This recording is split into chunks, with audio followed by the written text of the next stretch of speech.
Eu te amo, ele repete. Ele não sabe por que ainda ama ela, depois de tudo que ela fez com ele. Ele não deveria odiá-la? Por que ele não odeia ela? Por que você prefere ser tratado como merda do que correr o risco de ficar sozinho? Diz uma voz dentro da cabeça dele. E de repente, ele anseia pela outra vida, aquela em que ela é magicamente reparada. SCP-4231-A. Nome verdadeiro: Lily. É uma vilã dos mitos da Fundação SCP. Ela era uma dobradora da realidade que era esposa do Dr. Autocliff, chamado como Francis, e mãe da SCP-166, chamada como Mary ou Mary. Lily era uma humana dobradora da realidade, nascida por volta de 1960, vivendo na cidade de North Essex, em Cornwall, na Inglaterra. Ela conheceu um companheiro de realidade chamado Francis, quando eles ainda eram apenas crianças, com os dois se tornando amigos enquanto cresciam juntos. Francis é conhecido hoje como Dr. Cliff. Enquanto cresciam, eles recriavam cenas de poltergeist, mudavam os canais de rádio com suas mentes e dobravam moedas sem tocá-las. Se tudo isso era genuíno do lado dela, ou se ela estava apenas usando Cliff, não se sabe. Depois de se mudar para uma casa de 3 andares, Lily acabou descobrindo uma cópia traduzida do Erikesh Codex, um livro criado por Erikeshans, que possuía uma história detalhada e rituais sobre o Rei Escarlate, que antes tinha sido pertencido à mãe de Francis. Depois de ler o livro e aprender sobre o Deus do Mal, Lily se tornou uma adoradora do Rei Escarlate, fazendo com que ela se tornasse mais abusiva e agressiva com Francis. Eles discutiam sobre dinheiro, sempre brigando, xingando e zombando dele por causa do seu corpo e a falta de satisfação sexual, e por não contar a ela seu segredo. Seu segredo naquela época era que ele trabalhava na coalizão global oculta. Ela manipulava sua mente para ele pensar que ele tinha sorte e deveria estar feliz de tê-la, e até o agrediu sexualmente algumas vezes, o que deixou Francis gravemente ferido. Como Francis não se abriu para mais ninguém, ele não percebia a terrível tortura que estava sofrendo. Lily passou a usar seus poderes de dobrador de realidade para criar um santuário do Rei Escarlate embaixo de sua casa, até que ela sequestrou 6 garotas e trancou elas em celas dentro do santuário. Usando os rituais que ela aprendeu no livro, ela começou a torturar horrivelmente as pobres meninas, como parte do ritual, transformando as meninas em efígies das noivas do Rei Escarlate. Lily também usou seus poderes para criar uma porta que leva a uma dimensão onde o Devorador de Mundos estava trancado. Mas como a cópia traduzida do livro não era muito confiável, Lily não percebeu que havia 7 noivas e não 6.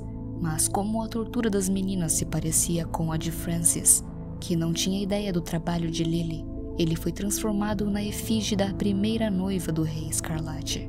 O resultado da sua união e do ritual feito por Lily acabou dando origem à sua filha, a SCP-166. Oprimido com a alegria de ver sua filha recém-nascida, Francis imaginou um futuro onde Lily voltou ao seu antigo eu, do jeito que ela era quando ele a amava.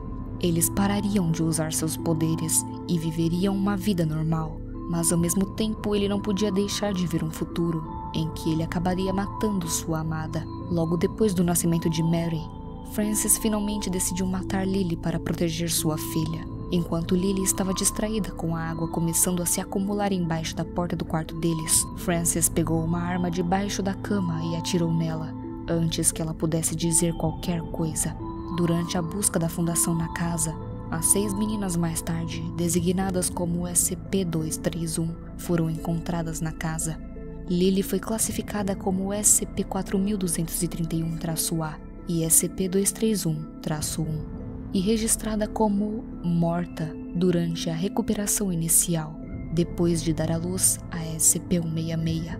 O Conselho O5 mais tarde diria que Francis também poderia ter sido o verdadeiro abusador que orquestrou tudo isso. por causa da natureza imprevisível dos dobradores de realidade. Seus restos mortais foram usados mais tarde pelo Dr. Scrampton para formar uma nova âncora da realidade Scrampton. No entanto, a alma de Lily, como a maioria das almas dos dobradores de realidade falecidos, permaneceu dentro dos seus restos mortais e passou a possuir a âncora. Lily foi descrita como tendo um corpo magro, pele clara, olhos castanhos, cabelos loiros e unhas bem cuidadas.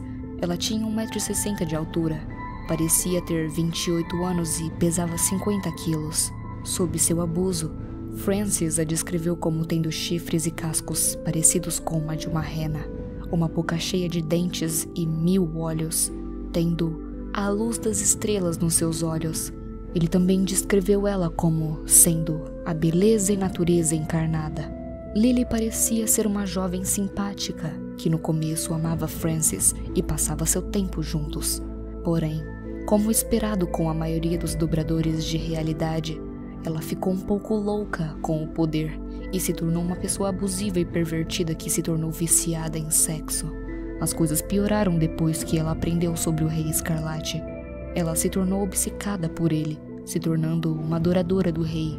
Como resultado, ela foi corrompida por ele, transformando-a em um monstro cruel e sádico que não se importava com nada além dos seus próprios objetivos e do seu mestre. Com o tempo, ela se tornou cada vez mais abusiva com Frances, vendo ele como algo sem valor, sempre atacando ele e até estuprando ele violentamente. Infelizmente, Frances não foi sua única vítima, pois ela enforcava gatos aleatórios em seu banheiro, até que sequestrou 6 meninas inocentes. E assim como ela fez com Frances, ela torturou as pobres meninas como parte do seu ritual para ajudar o Rei Escarlate a destruir o mundo. Não se sabe se Lily se importava com sua filha Mary, já que foi ela quem lhe deu esse nome, ou se ela simplesmente a viu como parte dos seus próprios planos distorcidos. Ela era uma dobradora de realidade experiente. Lily podia distorcer a realidade para qualquer forma ou estado que ela gostasse. Ela poderia criar e mudar as estruturas do jeito que ela gostasse, e usaria seus poderes para subjugar Frances, e combinado com seu abuso, depois de aprender vários rituais ligados ao Rei Escarlate, ela aparentemente se conectou ao Deus do Mal e trouxe sua influência para sua casa, engravidando a si mesma e as 6 garotas e trancando as garotas em porões que só podiam ser abertos com magia.